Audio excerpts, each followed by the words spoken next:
আসসালামু আলাইকুম বন্ধুরা, আজকে তোমাদের দেখাবো আমার চীনা হাঁস কোথায় গিয়ে ডিম পাড়ে। দেখলে তোমরা নিজেরা অবাক হয়ে যাবা। তো আমার দুইটা হাঁস আর একটা হাঁসি আছে।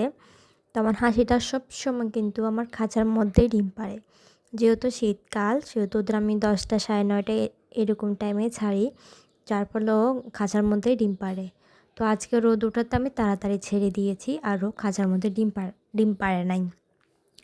ডিম না পেড়ে খাবার দিয়েছি, খাবারও খায়নি, সোজা চলে গেছে কোথায়, জঙ্গলের দিকে। তো আমি ভাবলাম কে রে, ডিমও পারে নাই, খাবারও খাচ্ছে না, ওদিকে কেন যাইতেছে। আমি ভাবছি আজকে হয়তো ডিম পারবে না। তো ওর পিছু করতে করতে আমি ওরে হারাই ফেলছি। ও কোথায় গেছে এখন আমি সেটাও খুঁজে পাইতেছি না। তো ওকে এখন খুঁজতে হবে, খুঁজে বের করতে হবে যে ও কোথায় গেছে। এইদিকে গেছে দেখছিলাম, তো দেখা যাক ওকে খুঁজে পাই কি না। তো ওকে কিন্তু আমি খুঁজে পাইছি। তোমরা কি ওকে খুঁজে পাইছো? ওই যে দেখো, আমাদের পুরাতন ঘরটার নিচে একটা ছোট্ট একটা গর্ত আছে, ওখানে বসে আছে হাঁসটা। তোমরা কি দেখতে পাচ্ছ? দাঁড়াও, আমি তোমাদেরকে দেখানোর চেষ্টা করতেছি ওরে। ও কিন্তু ওখানে বসে আছে।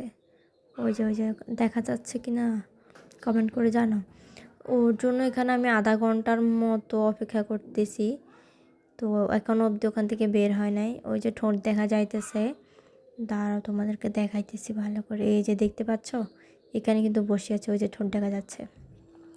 আধা ঘন্টা বসে থাকার পরও সে এখান থেকে বাইর হয় নাই। তো গিয়ে দেখি সে এখানে মূলত কী করতেছে। তো আমাকে দেখে কিন্তু সে বের হয়ে গেছে। তো ডিম পারছে নাকি আরও ডিম এখানে পেড়ে রাখছে আমি ঠিক জানি না। তো ওখানে যাওয়ার পরে বোঝা যাবে। তো প্রথমে আমি ওকে ধরে পার করে দিই ওই পাশে।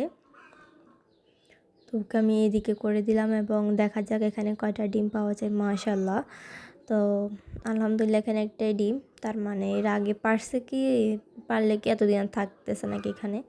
যাই হোক, যেহেতু জানি না, বাড়তি কথা বলে লাভ নাই, যেটা পাইছি আলহামদুলিল্লাহ। তো ওইটাই নিয়ে যাওয়া যাক। তো সবাই আমার হাঁসগুলোর জন্য দোয়া করবা।